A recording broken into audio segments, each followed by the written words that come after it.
I am Lojo from the Lojo Fishing Channel, here with Mystery Tackle Box today to talk to you guys about some really cool lures and tips and techniques for the fall transition that's coming at you guys, depending on where you live in the country, very soon.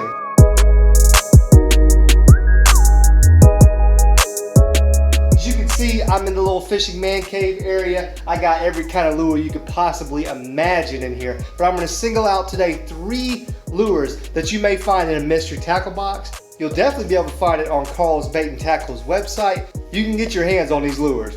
I'm going to get you guys set up on a tripod, that way I can break these 3 lures down for you guys, tell you what I like about them, how I fish them, and how you guys can fish them to catch more bass this fall. Guys, the first lure I'm going to talk to you guys about today is probably my favorite fall fishing lure, or at least like one of my top 5 favorite fall fishing lures. And that's going to be the spinnerbait.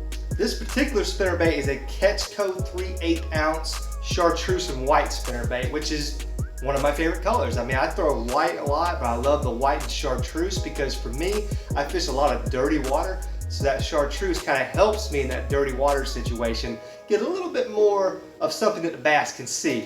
Guys, there is no better lure out there that mimics a small school of bait fish than a spinnerbait. I mean, it's a proven fish catcher. Spinnerbaits have been around for about 1 billion years, and that's because they work.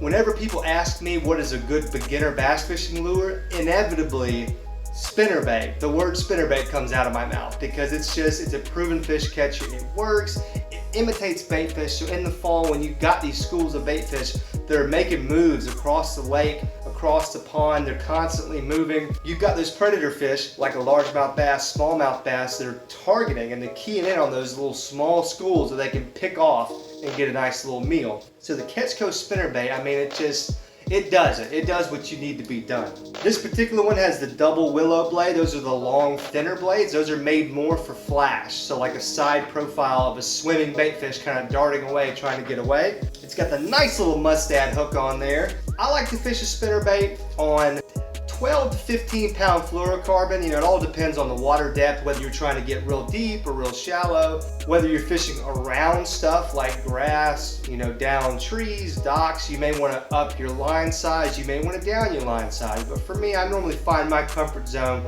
between 12 is about as light as I go, and 15 is about as heavy as I go. I'll fish this bad boy on a medium heavy rod. The reel really doesn't matter to me. You know, I want to keep a fairly steady retrieve, and I want to keep it kind of in the middle of the water column no matter where I'm fishing it, targeting some of those suspending bass. The next lure we're going to talk about, guys, is going to be the BioSpawn Exo Swim, the 4-inch model, and this is the green pumpkin color. Guys, one of my favorite lures of all time is a soft plastic paddle tail swim bait, and that's exactly what the BioSpawn Exo Swim is. It's got the paddle tail, it's got the ridged body, which gives it a nice little wobble in the water. The color, green pumpkin, can't beat it, especially for clearer, cleaner water with good visibility. Like I was just saying about spinnerbait, anytime you can mimic a bait fish, or maybe in this case like a smaller bluegill or a green sunfish or something like that, that's always going to give you a great chance to catch a bass, because bass love eating bait fish and lots of bait fish in the fall. Another great thing about soft plastic swim baits are they're extremely versatile. You can rig them in a million different ways, but my personal favorite way to rig them is Texas rig with a very light bullet weight pegged, okay? That's going to keep the weight from moving. And I like to cast it out, make a real long cast. I let it sink to the bottom, and then I slowly retrieve it back. Every now and again, throw in a twitch, and I just slowly retrieve it back. I retrieve it as slowly as I can get away with, but I want to make sure that paddle tail is actually kicking in the water, so I do want to keep some speed so that way that paddle tail kicks. I'm going to fish this on 15 pound fluoro so I can really slam that hook set. I also am going to fish this a lot around grass and structure and things like this, because you can fish it like a regular Texas rig too. If they're not biting it with you swimming it, you can always just make a lot of casts, make a lot of pitches towards some cover, and just let it fall and let it sit for a second and hop it on the bottom. You can certainly do it that way as well.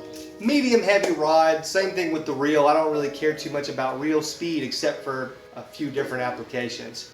The next one is actually a Mystery Tackle Box exclusive. It's really the first time I've ever used it, and that is the Bass Dynasty Dyna Paddle. Okay, this thing, as you guys can see, is very interesting looking. It's basically a finesse worm with like a paddle tail on both sides. So I mean, that is just wild. You know, I've never really used a finesse worm like this, but I love the idea. Just like I was saying about the paddle tail swim bait, a worm with a double paddle tail, you can't go wrong with that. The color, crazy plum, great color. Gives the bass a little bit something different to look at instead of your, you know, regular white or your green pumpkin or black. Gives it that little, almost like a June bug color, which is a great color in the South. I don't know about you guys in the North and the Midwest, but for the South, that color's killer. This bad boy would be great Texas rigged on a real small, light Texas rig.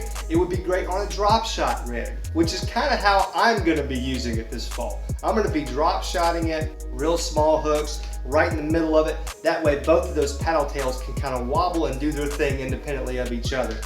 I'm gonna go real light on the line with any kind of a drop shot application, probably 10-pound line, 12-pound at the absolute heaviest, and that's so I can get that light lure out there and I can get it deep in the water where it needs to be.